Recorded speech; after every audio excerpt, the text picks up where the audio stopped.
Welcome to the Talk with Clads podcast. Your host is Katie Ann, an island girl on a journey with her guests to learn about their backgrounds, businesses, passions, experiences, life lessons, and wins. Come and laugh, cheer, learn, and plan with us. My friend, take some time to come and talk with Clads. Do you want to provide a memorable experience at your event? Book Pin Bounce at 561-727-5488. Pin Bounce offers bounce houses, cotton candy machines, tables, chairs, and other event services in Palm Beach County, Florida. We offer all you need in one place.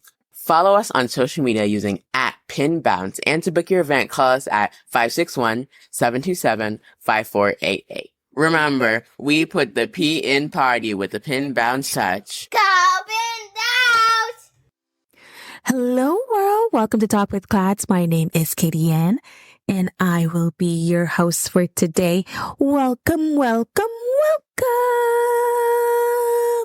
So I wanted to check in. How you doing? How you feeling? How's your week going? Hopefully it has been an amazing week thus far for you. And I was thinking about what would we chat about this week? As business owners, what's on or if you're thinking about going into business, what would be on your mind? So I thought about a topic, and the topic I wanted to talk to you about is navigating the challenges and finding a profitable niche as a business owner. So in this episode, we are going to dive into the difficulties that business owners face when trying to find a profitable niche. We're also going to explore the desires for independence and autonomy that drive business owners, as well as the fear of public failure that often accompanies the search for the perfect niche. So I am hoping that you will learn from this conversation, enjoy this conversation. Feel free to reach out, give feedback, because we are on this journey together. What makes you want to become your own boss, an entrepreneur, be your own business owner? Entrepreneurs are often drawn to the idea of independence and autonomy for a variety of reasons.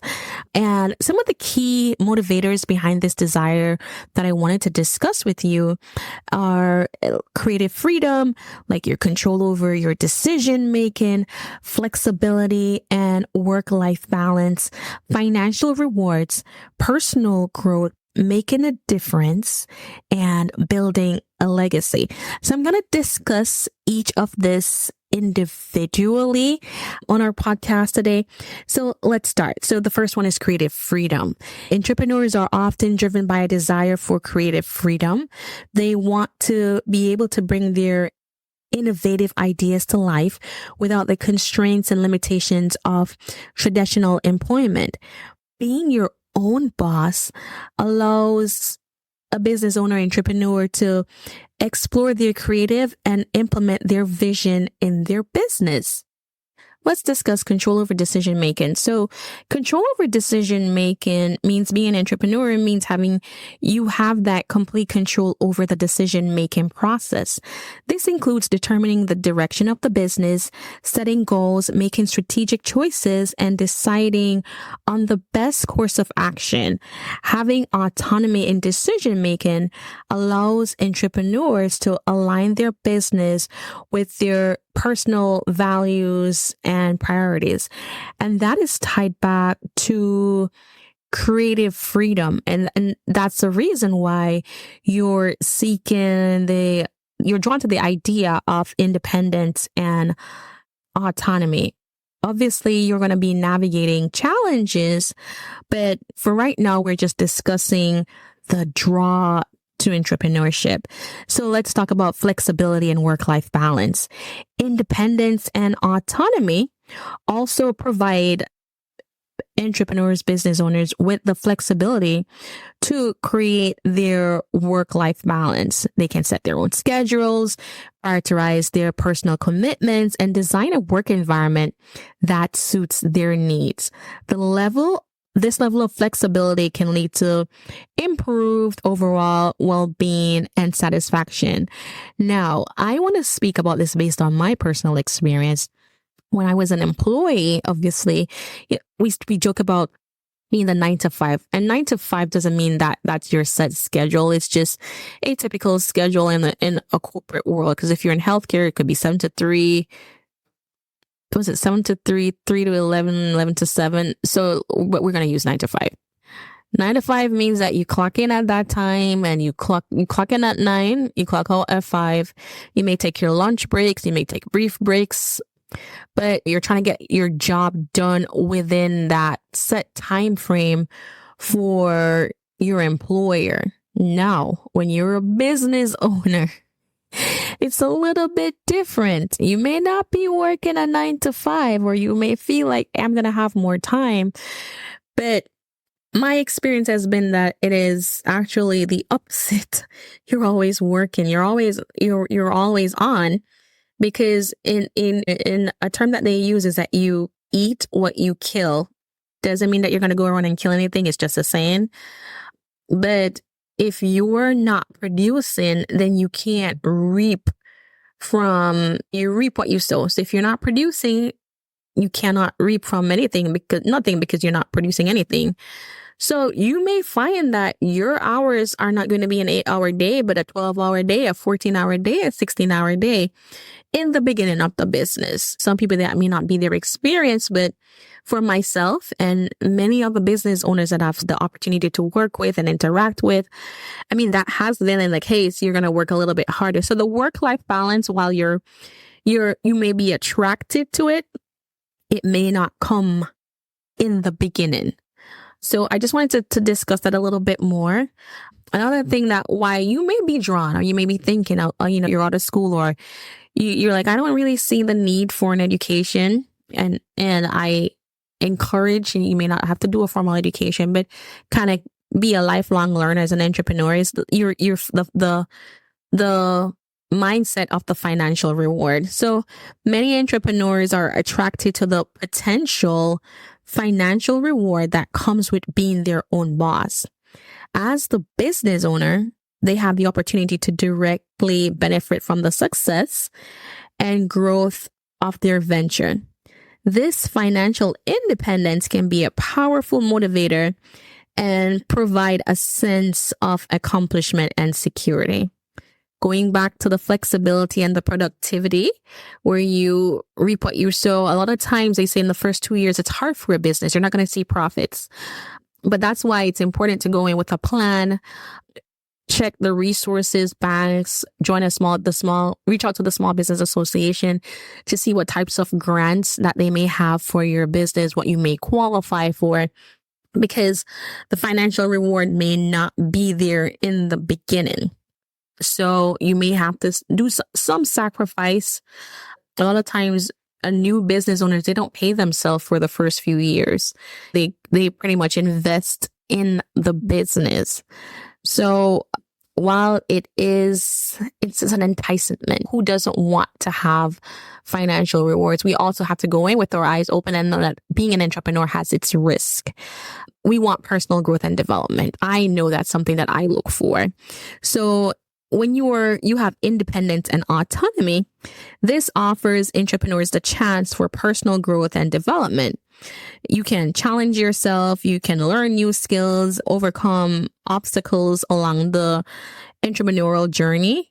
And this is continuous learning and personal growth can be highly fulfilling and rewarding. And I can tell you, I am a lifelong learner. I speak about being in school. I'll go to, learn different courses that are business related. And just as a business owner, you always want to know what's new. How can I use this for my business?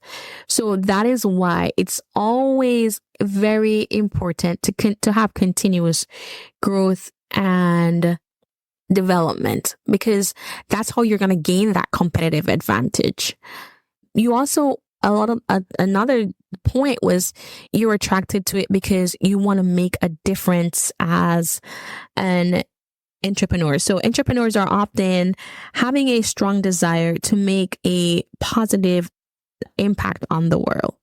They may say, what's my corporate, what is it, my community or corporate footprint? I forget the word now. I'm going blank. But you want to create something that's meaningful, solve problems, and contribute to society. And so being your own boss allows you to pursue your passion and create a business that aligns with these values and goals. For mine, I believe in small businesses. That's why I invite business owners to come on and speak about their businesses. And then I select a nonprofit at the end of the year. I choose to support that nonprofit for the upcoming year. And I also make a donation based on what they believe in, what their mission and value is. It aligned with mine? I am big on global peace, and that is why you have heard me and people from conflict resolution coming and discussing it. I would like to give back. I am Jamaican by birth, even though I'm American through naturalization. I would love to go back, and I do intend to go back to and see how I can impact the country where I was born. So how do I give back? Do I give back to the schools? Do I give back through mentorship? A lot of times we have women that are being, not all women, so let me just start with that, but are at a disadvantage in the community. And that could be a part of just the culture. So how do I kind of impact gender-based biases against women in Jamaica? But that's for another subject. I don't want to go off on a tangent. But for me, the footprint that I want to leave back, one is generational wealth for my children, but also I want to impact the country where I was raised for women and children coming behind me. And that actually goes into building a legacy. So one of the reasons why many people are attracted to entrepreneurship is because they want to build a legacy. Independence and autonomy gives you the opportunity to build a lasting legacy. And if you had listened to the podcast with Diana Stevens, and she's the CEO of Immigit Immigration Services, a fellow Jamaican like myself, one of the things that she mentioned was she wants to leave a legacy. And hers, it's immigration services. She's an immigrant. So she wants to, when I look back, I think I asked her the question, like, so you never asked me, like, what do I want my legacy to be, Katie? And you asked me all these questions about immigration, but what's the legacy I want to leave back? And that's immigrate. How do I impact your life through immigration? Someone impacted mine through immigration. I am an immigrant who navigated the labyrinth of the immigration system, this maze. And so I want to help other immigrants who are coming here in the United States to kind of give them the resources and tools to navigate the system through what I have learned. So I actually like that. That was going to be her legacy. And so you can create, and for me, I hope that when I don't want my kids to feel forced into it, if this is something that they want to pursue, I would want to pass my business to them. So building a legacy that gives entrepreneurs the ability to create a business that can be passed down to future generations or have a lasting impact on their industry or community. This sense of leaving a mark and creating a lasting legacy can be a powerful motivator for entrepreneurs. And sometimes I use the word small business because you can be an entrepreneur that starts with a small business and that goes into $1 billion business. You're still an entrepreneur. You started that business. You are the business owner. At the end, you may get shareholders, but that's your business. And how many times have we seen through generational wealth where you have businesses that are created and it gets passed down from one generation to another generation. And that is why you have the success of that entrepreneur. L'Oreal, like the company L'Oreal is an example of that. I think it was in the early 20th century. You had a French chemist. I think his name was Eugene Chaulier. I may be pronouncing that wrong. He formulated and manufactured his own product, and he would sell this to the hairdressers in Paris.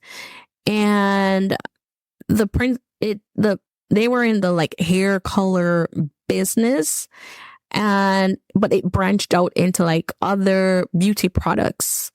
And then it grew and grew and grew. And so it was able to become a worldwide company. And then it ended up from generation to generation. Then you had Lillian Bettencourt, who was the daughter and the founder of L'Oreal. She died. I think she died in 2017. And she was able to leave the business to her daughter, Francois Bettencourt Myers. Now, L'Oreal does have shareholders, but it started with the young chemist. And then it went it was developed, sold to for hair color business, and then sold to other beauty products. Probably one of the biggest beauty companies in the world. But that's a company that's passed from generation to generation and and has developed generational wealth.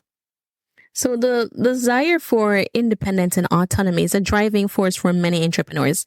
It allows them to have creative freedom, control over decision making, flexibility in work-life balance, potential financial rewards, personal growth, the ability to make a difference, and the opportunity to build a lasting legacy. These benefits contribute to their motivation and drive to pursue entrepreneurship, or some would say owning your own business. But you have to understand the challenges of finding a niche. Like, what area? Who am I going to target when I start my own business?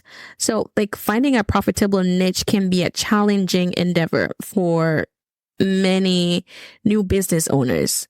And some of the factors that contribute to the difficulty is market saturation, identifying like what the customer needs are, and targeting that specific audience. What about like market trends and trades, customer validation, competitive analysis? And so you have to implement strategies that would help you to kind of battle these challenges. So let's discuss the factors that contribute to the difficulties. So what's market saturation? Many industries and markets are already saturated with businesses offering similar products or services. Let's look at, standing out and finding a unique niche becomes more challenging in such competitive environments. So when we speak about saturation, like you just had, let's look at the taxi services, right? You only had yellow cab taxi services or white cab taxi services. And right, it was becoming just taxi service. And you had, okay, what can we look at to be different? So you had Uber that came in. It's the same market as the yellow cab, white cabs, taxi services. Different concept where you could go through your phone and then you could kind of just book them right away versus making that phone call. And you could go ahead, plan your trip and pay for it or pre-schedule it. So after Uber came in and they took the market by storm, then you had, I thought about it, Lyft. Similar concept. So what we have now is a new services that is coming in. Now the market is saturated, but they are trying to, and it's called Her Ride. It's a little bit different. It's only available for services in Atlanta, I think. Atlanta and Athens, Georgia. But what they are looking at as the niche is versus just targeting all ages, sexes, for rideshare, it is targeting the female consumer. So Her Ride is a new ride-sharing service that is focused on the safety and empowerment of women. So it was built with the needs of women in mind. And the idea is to transport women in a safe environment. And if you remember, Uber, Lyft, they were getting a lot of flack, and they have a lot of lawsuits, reports of their female customers that have had crimes done against them. So Her Ride, they identified that gap in the rideshare business, and so they are targeting that niche. So, which I think it's a very good idea. So I'm curious to see how it will go and if they will go to other states. But that was a great idea of identifying a niche in a market saturated environment.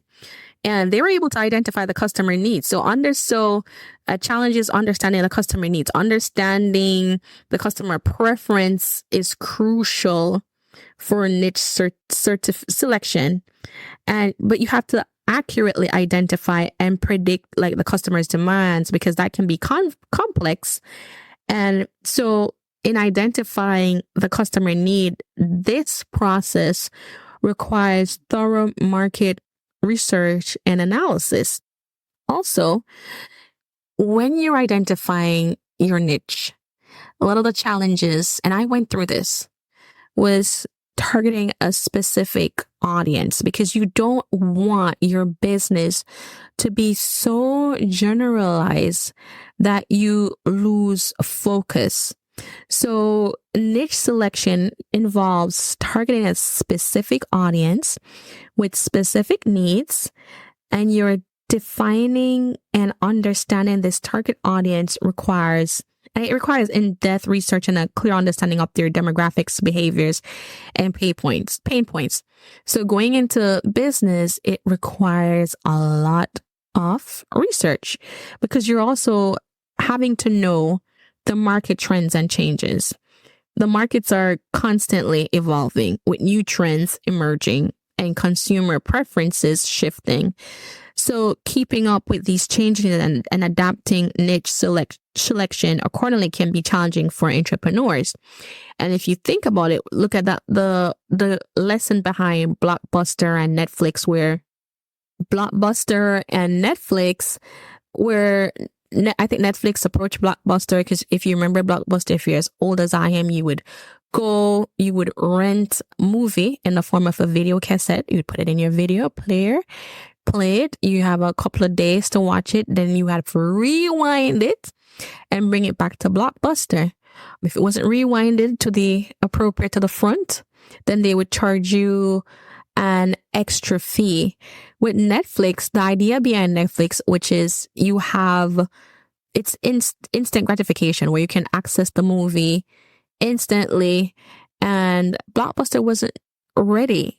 They were not able to identify that, and they kind of turned away Netflix. They didn't like the business proposition, and we know the end result of that, where Blockbuster ended up going out of business, and Netflix is one of the biggest providers, if not the biggest provider, of providing entertainment services, and a $1 billion business. Also, a challenge is customer validation. Validating the demand for a niche is essential before the investing of significant time and resources.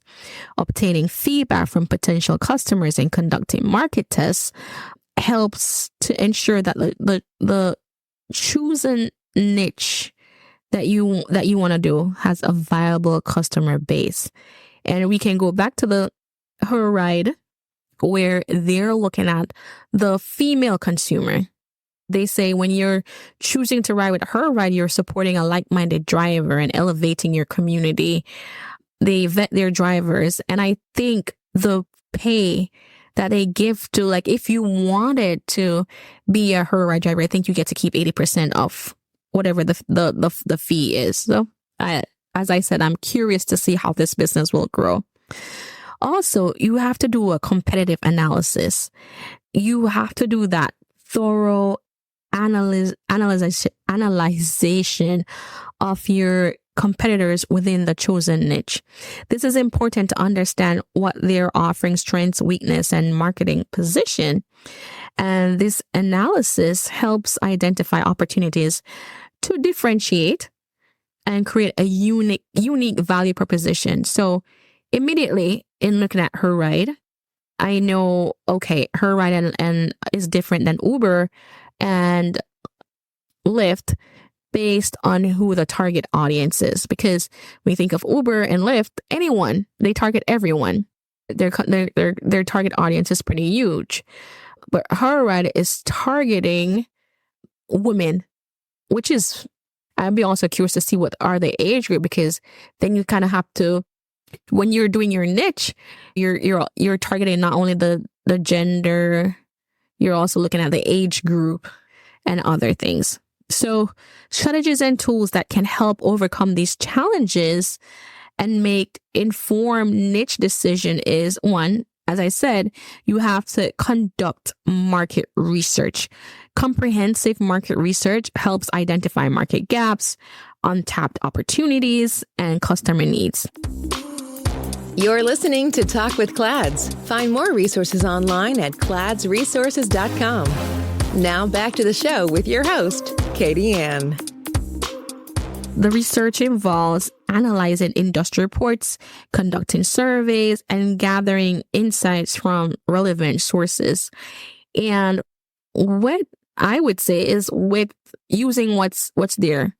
I mean, with the AI right now, information is so readily available for you to access that the internet, the World Wide Web, is information overload that allows you to do your research, your surveys, or look at previous surveys.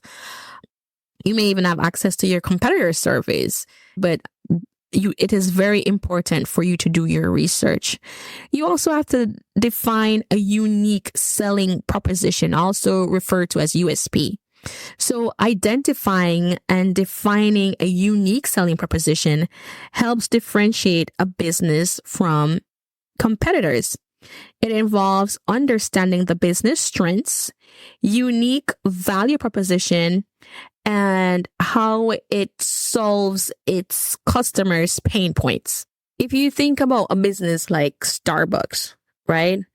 Their unique selling proposition is very simple.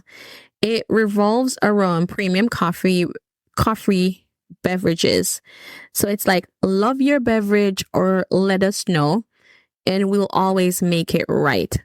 So they are making, or we want you to love what we sell. Customer service is number one. And if you don't like what we sell, we'll make it right. So it's very important to have a USP. You may not think that you need one, but it's important. As I said, USP stands for unique selling proposition, or some people may refer to it as unique selling points, known as a unique value proposition. It is the thing that differentiates a product or service from its competitors. And a unique selling point, it revolves around price, quality, and or service. And that is because why it revolves around the price, quality, and services, because those three things are typically what customers value the most. It's a statement that the benefits of what your business does or what it offers, how your business solves the problem or needs of your customers, what sets your business and offerings apart from your competitors.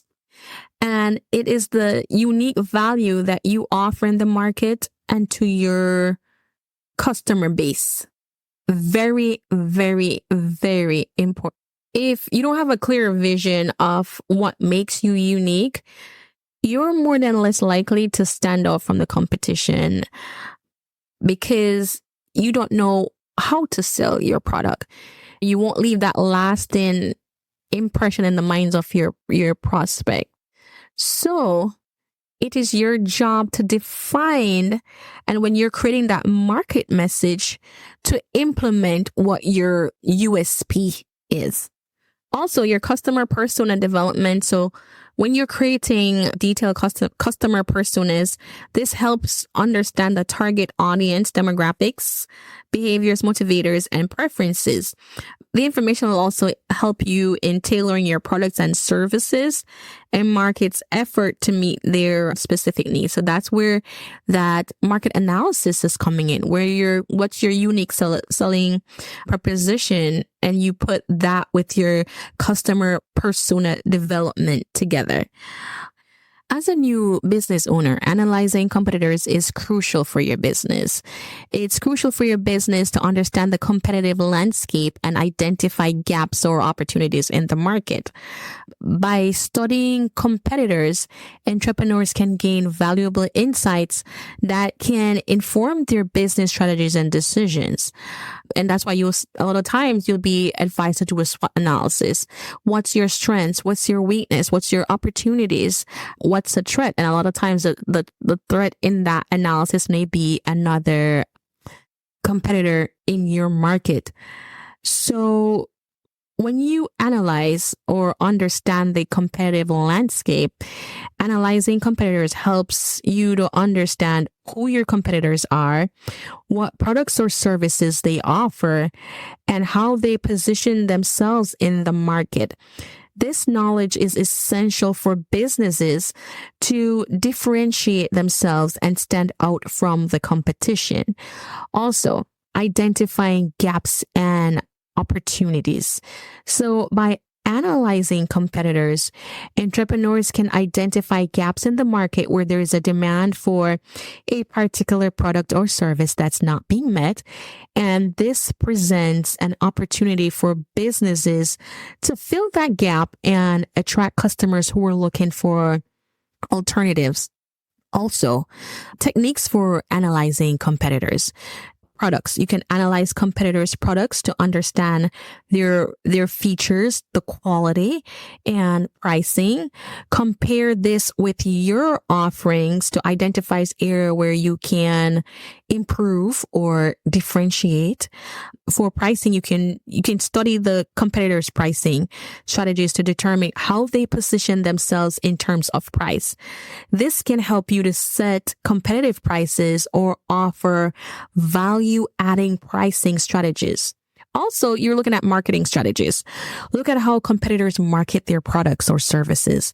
Analyze their advertising, their branding, and promotion tactics to see what works and what doesn't in the market. Also, you're going to look at the customer's experience. Evaluate competitors' customers' experience, including their customer service, their satisfaction level. And then this can help to provide you insights into areas where you can enhance your own customer experience. So also, you're looking at the differentiation and unique value proposition, which we discussed a little bit earlier. So I'm encouraging you to differentiate your offering by providing unique value propositions that set you apart from your competitors. This can be when you look at that competitive analysis through quality, customer service, or other factors that appeal to whoever your target customer needs are. And so now, how do you address unmet customer service needs? Because that's a big challenge. So by analyzing your competitors and understanding customer feedback, entrepreneurs can identify unmet customer needs and develop products or services that cater to those needs. Addressing these gaps can help business attract and retain customers.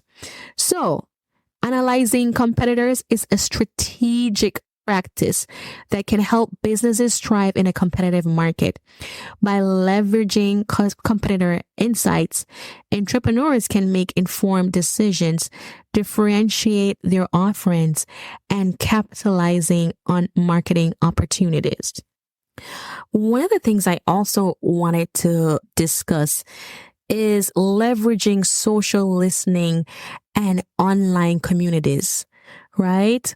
You have to remember that using social listening tools and monitoring online communities can help to provide your business with valuable insights into customer conversations, pain points, and emerging trends. We go on Reddit. We look at the Amazon communities. There's so many communities out there that you can get this feedback. And so some of the benefits and recommendation to consider is it's to have insights into customer conversations. Social listening tools allow businesses to track and analyze what customers are saying about their brand, because you are your brand. It's very important to track what someone is saying about your brand, what they're saying about your product and industry and social media platform, because this helps businesses understand customer sentiment, preference, and it gives feedback in real time. Also, it allows you to identify pain points. So by monitoring online communities and social media conversations, businesses can identify common pain points and challenges that customers are facing. This information can be used to improve products, services, and customer service experiences. And this is something that I practice in my business today. When I'm speaking to a client, I say, look at what your employees are saying about your employer brand. Go on Google review, see what they're saying. Go on Indeed, see what they're saying. Even if it's a disgruntled, or you may say, oh, this person is a disgruntled employee, I say respond to the feedback. Show that you're an engaged employer, because other employees or potential employees are looking at that feedback. They want to see what someone is saying about you on Glassdoor. So if they see that, because we all know that you have employees or previous employees that may be disgruntled. That's a term for them. They're disgruntled. So they may leave bad reviews on Facebook and Glassdoor and Indeed. But if the employer is responding, acknowledging their experience and say, we're learning from it, and I'm a potential employee and I'm reading that information, I may still apply to that position. So this is feedback that I give my clients in their day-to-day as an HR consultant, saying, hey, look at this. Don't let it just slip by. Pay attention to your consumer voice or customer voice. Pay attention to see what's being said about your employer brand. So this is something that I actually practice. I actually practiced this as of last week. So also look at emerging trends. Social listening tools can help businesses stay informed about emerging trends, industry discussions, and topics of interest on their target audience. This allows a business to adapt their strategies and offerings to align with current trends. Look at what's being said about your business. How can I align my product, what my unique selling point is with these trends, but still make a strategic decision that has longevity with it. Also, look at recommendation of tools. Mention is a social listening tool that allows businesses to monitor brand mentions, track social media conversation, and analyze sentiment around their brand. You have also, I think, Brandwatch. Brandwatch provides social media monitoring and analytics to help businesses track brand mentions, industry trends, and consumer insights.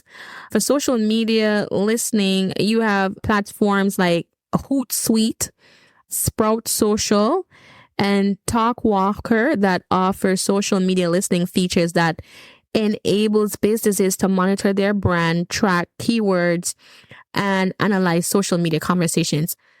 I am giving you examples. I'm not necessarily recommending any of this. I'm just saying that they're out there. So you can do your own research. I always say it's very, very, very, very important for you to do your research before making decision with your business. So I gave you a few. Do your own research because I'm sure you can find some that's for you. Also, it's important to have active engagement with social media. You're listening to it, but what are you doing about it? It's very important to have active engagement with online communities.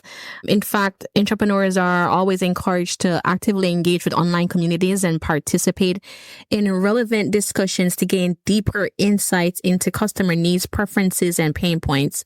So by engaging with customers directly, businesses can build relationships, gather feedback, and establish themselves as thought leaders in their industry.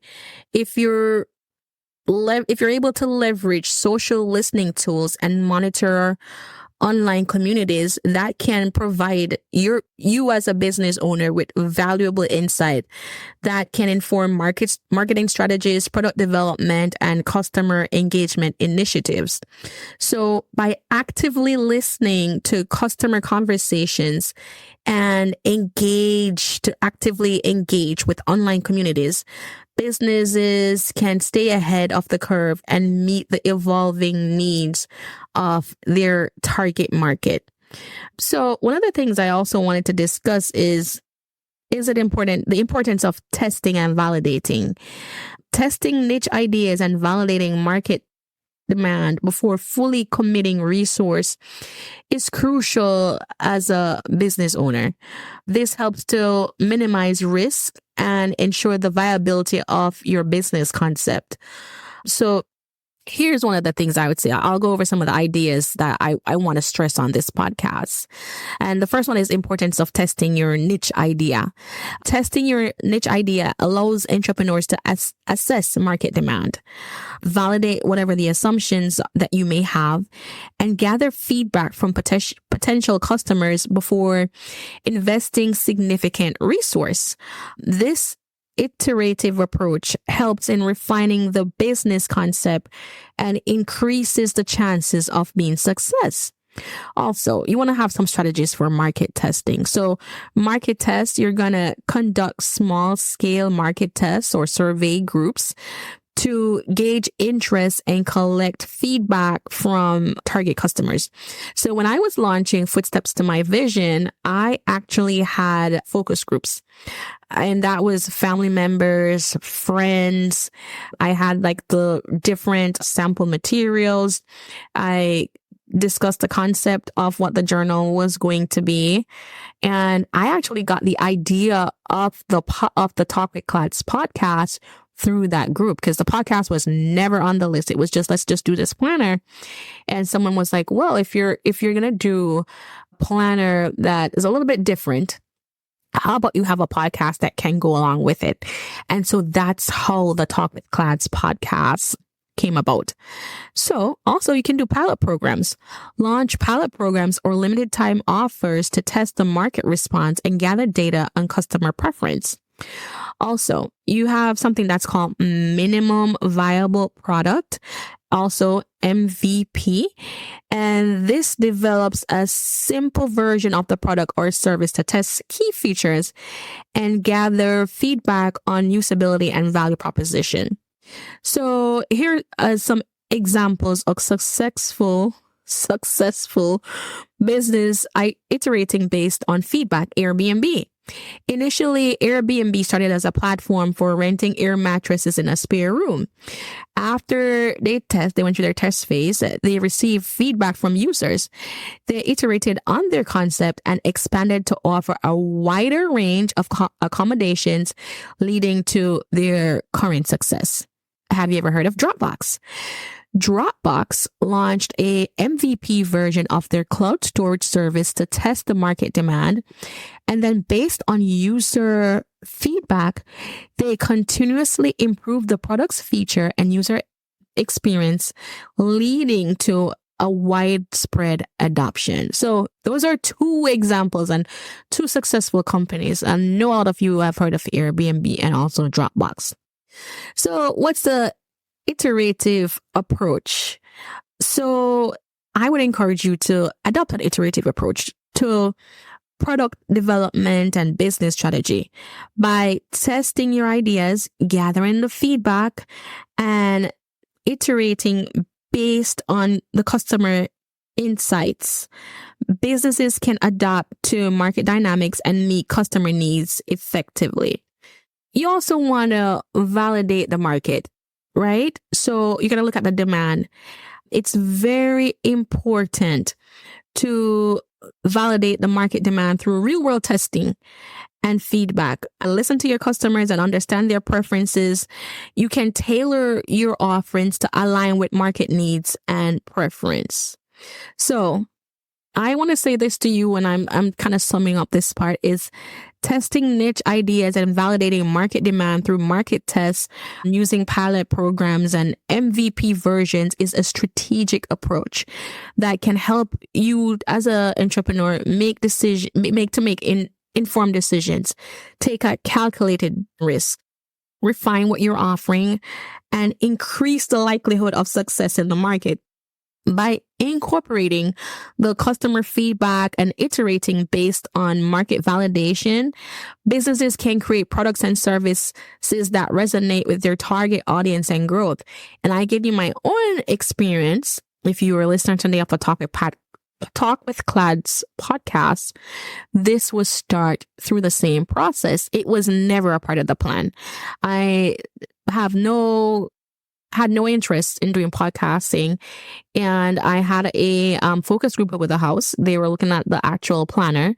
They went through the planner, liked it, gave feedback on some of the material, usability of the actual planner, the idea of the planner, what they'd like to see in the planner through what my target group was. And someone's like, you know what? I would love to have a podcast that invites entrepreneurs, business owners, industry leaders on that's aligned with this planner. And so that is how Talk with Clads became the podcast that it is today. So let's talk about feedback, right? So feedback from potential customers, mentors, and industry experts is essential. It is absolutely essential for entrepreneurs throughout the niche selection process. Best practice, I would say, is a customer feedback.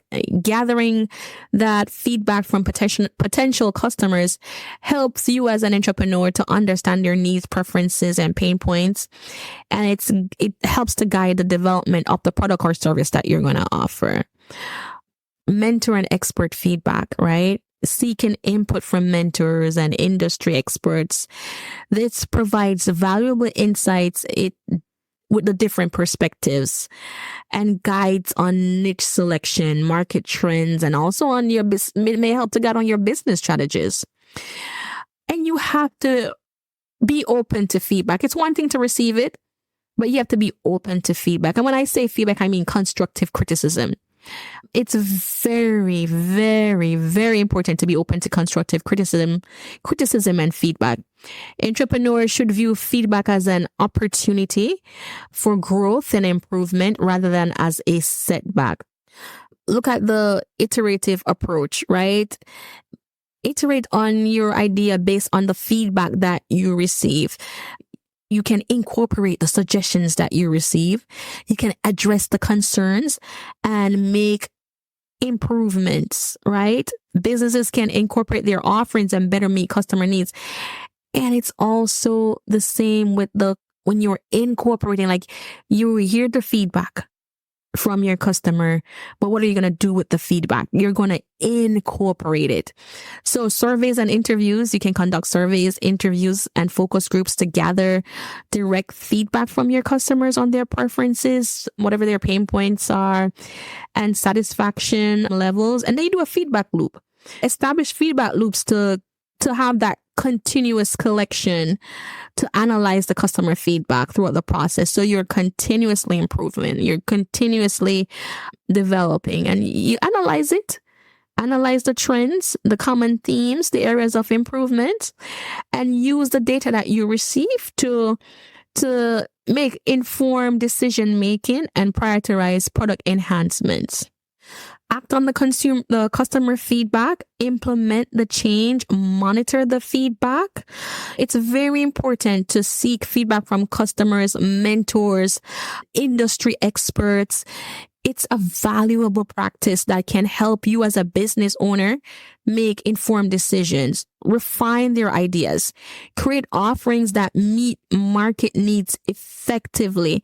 And by being open to feedback, iterating an idea, and incorporating the customer input into product development, businesses can enhance their product or services. You can build customer service, you can build your customer loyalty, and you can drive business growth. So identifying profitable niches, it requires a combination of several things. It requires self-reflection, market research, competitor analysis, validation through testing and feedback. Entrepreneurs should leverage your passion. You should leverage your passion and expertise.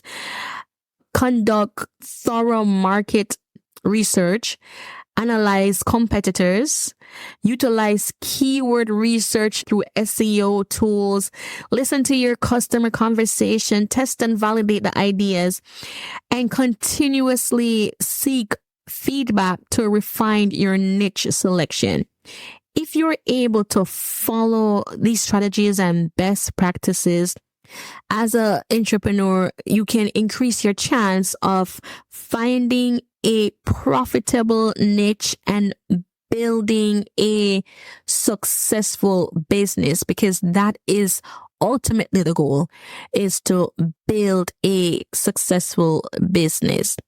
So thank you everyone for kind of just listening as we chit chat today, and hopefully you learned some things on navigating the challenges and finding a profitable niche as a business owner. I know that I learned a few things, and some of the things I practiced and some of the things where I was like, okay, Katie, and you're saying it, you need to continuously practice this stuff if you want to get to the next level. So thank you so much for taking some time to listen, everyone, and taking some time to talk with Clads and listen to Clads. Bye, guys. Clads Resources and Consulting values its customers. Our planner Footsteps to My Vision is a 13-month planner that can be used for 5 years. It walks you through SMART goals, SWOT analysis, action planning, and holds you accountable through 3 monthly check-ins. We work only with top quality materials, innovative designs, and verified suppliers, which are guaranteed to deliver to our high expectations, because when it comes to our customer satisfaction, there's no room for compromise. Made with high-quality PU leather and paper planner helps you focus on achieving your goals by giving you a sense of personal and professional satisfaction.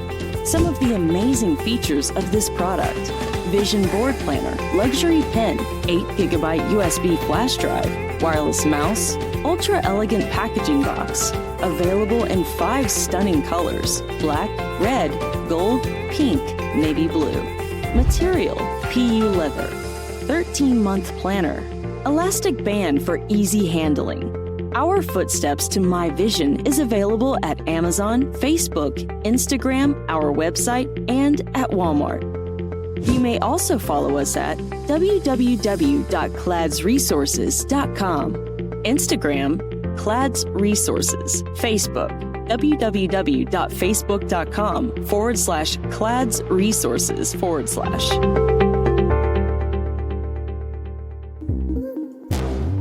Thanks for listening. Find us on social media at Clads Resources and online at www.cladsresources.com. Our planner, Footsteps to My Vision, is also located on our website or on Facebook, Instagram, or Amazon. Don't forget to like, subscribe, and share, and check back weekly for new episodes. Until next time, keep creating your footpath to your vision.